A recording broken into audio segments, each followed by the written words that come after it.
म्हणजे 3,000चं तुला 3,00,000 30,00,000 किती किती बनवायचेत किती? जस्ट एक सांग, म्हणजे 5 वर्षांनी परत तू पॉडकास्टवर 2 वर्षांनी येशील तोपर्यंत तुला नक्कीच म्हणजे तुझं की तुला असं म्हणायचं आहे की हे एक ड्रग डिस्ट्रीब्युशन सिस्टीम आहे, त्यातली मला 80% मला कव्हर करायचे.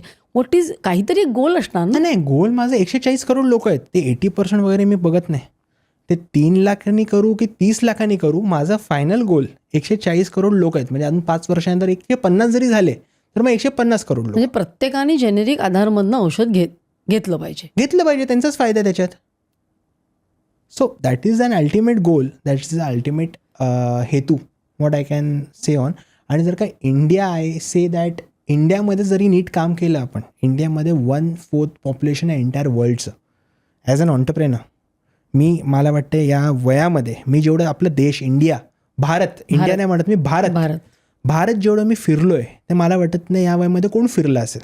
गावागावांमध्ये गेलो आहे, पाड्यांमध्ये गेलो आहे, तिकडच्या लोकांशी बोललो आहे, भेटलो, तिथे स्टोर उघडलेत. आज अशा जागेवरती आपण स्टोर उघडायला मी गेलो जिथे लांबपर्यंत मतलब घरं, म्हणजे फक्त एकदम छोटी घरं आहेत, बिल्डिंग तर लांबपर्यंत नाही, म्हणजे रस्ते पण सगळे त्या मात्यांचे रस्ते. माझ्या इंस्टाग्रामवरती वगैरे व्हिडिओज आहेत सगळे. तर मला वाटते की ते खरं भारत आहे आणि ते आपल्याला चेंज करायचं. आज पण तुम्हाला माहिती आहे रिअल, आज पण सिनियर सिटिझन्सला, फिमेल्सला एका गावातनं दुसऱ्या सिटीमध्ये यायला लागतं फक्त मेडिसिन्स विकत घ्यायला. तो प्रॉब्लेम सॉल्व्ह करायचा. त्या आता गावांमध्ये आपले स्टोर असले पाहिजे. लोक आपल्याकडे नाही, मेडिकलमध्ये नाही आले पाहिजे, आपण मेडिकल घेऊन त्यांच्यापर्यंत पोचलं पाहिजे. तर मला वाटते दिस इज अ चेंज. आणि मला वाटते इंडियामध्ये जरी नीट काम केलं ना तर आरामात खूप काही गोष्टी आपण घडून आणू शकतो. तू एकट्याने हा प्रवास सुरू केलास, बरोबर आहे. तर आता तुझी टीम केवढी मोठी आहे? टीम मला वाटते आपण डायरेक्टली इनडायरेक्टली पूर्ण देशात मला वाटते 10,000 पेक्षा जास्ती आपण डायरेक्ट इनडायरेक्ट एम्प्लॉयमेंट आज दिल्या. म्हणजे तुम्ही विचार करा, एक स्टोअरच्या माध्यमातून 3,000 आउटलेट जेव्हा म्हणतो तर 3,000 मायक्रो ऑन्टरप्रेनर, 3,000 मायक्रो ऑन्टरप्रेनर 3 लोकांना एम्प्लॉयमेंट देतात. मग किती झाले? 9-10 हजार तर असेच झाले. तर मला वाटतं एक चेन आहे, ती सुरुवात आहे आणि त्या हिशोबाने आपण काम करतो. मग तू जेव्हा हे स्टोअर देतोस कोणाला फ्रँचायझी म्हणून, तेव्हा तुझ्या डोक्यात काय असतं का की नाही मला तरुण मुलांना ह्याच्यातनं पुढे आणायचं आहे, की असं तुझे काही क्रायटेरिया आहेत का? येस मी तर मला वाटतं जास्तीत जास्त प्रमाणामध्ये यंग फार्मासिस्ट झाले, यंग ऑन्टरप्रेनर झाले. मला वाटते कित्येक मुलांनी आज मला 700-800 तर यंग, म्हणजे फक्त 25-26 वयाच्या मुलं असतील, 30च्या आधीचेच. मला वाटतं 500-600 लोक तर तसेच आहेत आणि खूप उत्तम काम करतात त्यांच्या क्षेत्रांमध्ये, मतलब आपल्या स्टोअरच्या माध्यमातून. उलट जे यंग असतात, ज्यांना तेच म्हणालो, ज्यांना माहिती आहे ते तर उलट जास्ती करणार, जाणार लोकांपर्यंत, सिनियर सिटीजनपर्यंत, की आजी आजोबा असा विषय आपण चालू केला, तुम्ही एकदा या दुकानावरती समजा. तर मला वाटतं हेच तर नेसेसिटी आहे ना. गावागावांमध्ये जाऊन फिरायचं, आपल्याला बोलायचं लोकांशी, ते कस्टमर बिल्ड करायचे, पेशंट बिल्ड करायचे, त्यांना समजून घालायचे. तर ही प्रोसेस आहे that should be working on. आणि एका ह्याच्यामध्ये इन्व्हेस्टमेंट किती असते साधारण? एक जर स्टोअर आपल्या म्हणजे प्रेक्षकांसाठी, की एक जर स्टोअर उघडायचं असेल, तुझी फ्रँचायझी घ्यायची असेल, तर किती इन्व्हेस्टमेंट साधारण लागते? लोकांना असं वाटतं जनरिक आधारचं नाव समोर आल्यानंतर की आम्हाला आता करोडांमध्ये इन्व्हेस्टमेंट टाकायला लागेल.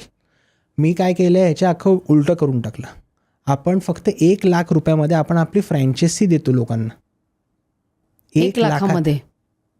आणि मग ती औषधं त्यांनी विकत घेऊन स्टॉक ठेवायचा? 50,000 60,000 सुरुवात काही नाही करा ना. म्हणजे तुम्ही समजा ना 2-3 लाखांमध्ये त्यांचं मेडिकल स्टोअर सेटअप करून देतो. आजकाल मोबाईल, मला वाटते मुलं आजकाल 2-2 लाखापूर्वांचे 1 TBचे आयफोन 2-2 लाखांचे घेतात.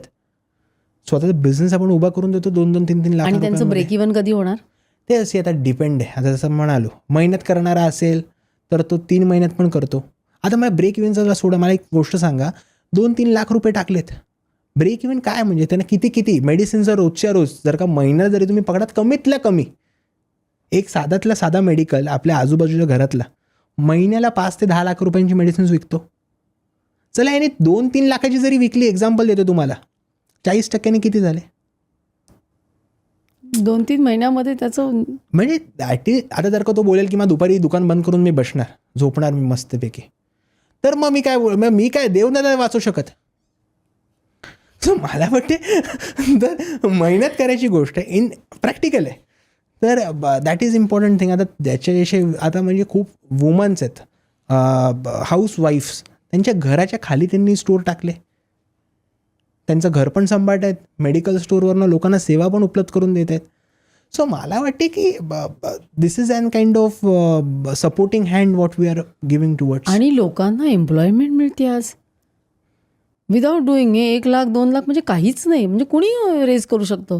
आणि जर एखाद्याला परवडत नसेल तू लोन पण देतोस का? मी का देऊ? मी नाही देत. आपण बँक नाही आहे. आपण हवे तर बँक लोकांबरोबर टॅप आपण करून देतो आणि त्याच्यानंतर म्हणजे तेच तू म्हणजे डू यू फॅसिलिटेट दॅट असं?